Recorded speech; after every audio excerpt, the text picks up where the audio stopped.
Press ক্লাবের ভিতর থেকে টেনে হিঁচড়ে বাইরে বের করে বেদম মারপিট করে গুরুতর আহত করেছেন। সাতক্ষীরায় শ্যামনগরে সাংবাদিকতার উপর কলঙ্কজনক এক অধ্যায়। প্রেস ক্লাবে ঢুকে সভাপতি সামিউল ইমাম আজম মনিরের উপর হামলার প্রতিবাদে উত্তাল স্থানীয় সাংবাদিক সমাজ।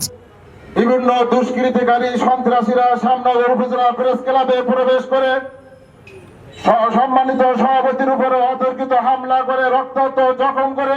সাহেব রেজার তথ্যচিত্রে জানা যায়, মঙ্গলবার বেলা 11টায় প্রেস ক্লাবে চত্বরে আয়োজিত মানববন্ধনে ফেটে পড়েন সংবাদকর্মীরা। বক্তাদের অভিযোগ, এক যুবদল নেতার নেতৃত্বে এই নেক্কারজনক হামলা চালানো হয়েছে। সাংবাদিকদের কণ্ঠরোধ ও ভয় দেখাতে এই পরিকল্পিত হামলা বলে দাবি করেন তারা। শ্যামনগর আলো বাজার যদি আপনার পছন্দ না হয় তাহলে আপনি অতি দ্রুত শ্যামনগর থেকে চলে যান, আমাদেরকে বাধ্য করবেন না। শ্যামনগরের মানুষ শান্তি শৃঙ্খলার মানুষ, শ্যামনগরের মানুষ চায় শান্তি শৃঙ্খলা আসতে। আপনি কেন দেরিতে আপনার প্রশাসন নিয়ে এখানে আসছেন? আপনি কি এখানে যুদ্ধ হয়েছে যে গণিমতার মাল লিখে আপনি উত্তোলন করতে এসেছেন? আপনি আসছেন শেষে এখানে ওনাকে হাসপাতালে নিয়ে যেতে। আমি ধিক্কার জানাই আপনার এ ধরনের কর্মকাণ্ডের। একটি কথা বলতে চাই, আপনি শ্যামনগর উপজেলা ইনচার্জ হয়ে আপনি যে নাটক মঞ্চস্থ করতে চাইছিলেন গতকাল রাত্রে, আমার কাছে যে সংবাদ এসেছে আপনি মামলা নিতে হুমুকে বাদ দিতে হবে। সিসিটিভি তার প্রমাণ, এটা যাদেরকে আটক করা হয়েছে তাদেরকে আবার বিভিন্ন কলা কৌশলে তদবিরে বিভিন্ন উপরের মাল থেকে নিয়ে আপনি তাদেরকে ছেড়ে দেবেন। এটা কি মামার বাড়ির মহা?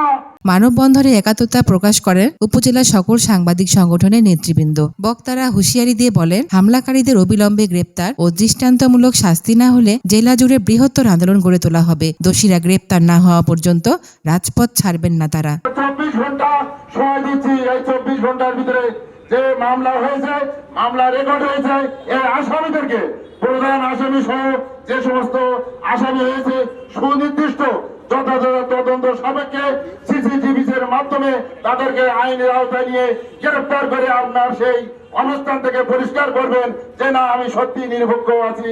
ঘটনার পর এলাকার চরম উত্তেজনা বিরাজ করছে। আমরা কিন্তু রক্ত দিয়েছি, আমাদের কিন্তু দাবি রাখা যাবে না। আমরা অনেকে আছেন যে আসলে আমরা দেখেছি যে সাংবাদিকদের উপরে অহেতুক হামলা চালান।